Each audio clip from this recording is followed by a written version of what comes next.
I've sat in rooms where a child's lifeline is being discussed. Having had a seat at the adult table, I can tell you now that my seat fell out of place. My spine stiff, rigid with the anxiousness of knowing how the youth sector works. How things cannot be as fluid as water and immediately come into motion. The plans can cause commotion and ruckus with disagreement over how to best approach a situation. When you see debates over how to allocate funding, you begin to lose hope in a system that you and your friends have relied on since before you knew that a youth worker is more than just a friend. They are protection from the dangers of the outside world that they know can swallow you whole. They shield you with happiness so that you may not face the dangers that took your neighbour the year before.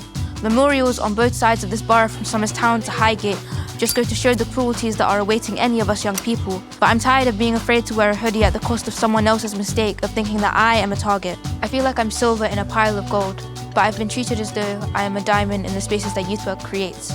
Sometimes I feel like the youth workers I talk to are psychic, and not everyone wants to see a psychic. But some of my friends do not know where to start, because the fear of being judged paralyzes their mouths and minds, so they tumble over their words and fall back into the sanctuary of staying silent. Why can't more of us see psychics? If you value the voice of young people, why take away the route that gets them to best speak? Give them someone relatable. Give them someone who they can talk to that tells them what they are, not what their minds deem them to be. They are not weak.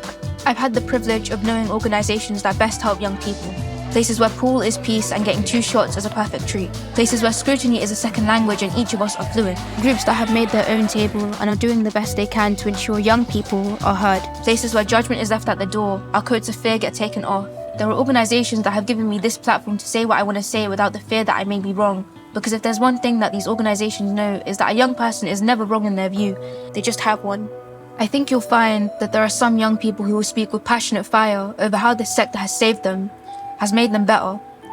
So bring up another chair, so that we may be able to give you more than this poem as to how to help us. I wish this poem could encapsulate the value that youth work provides, but there are an infinite number of experiences that tell it better.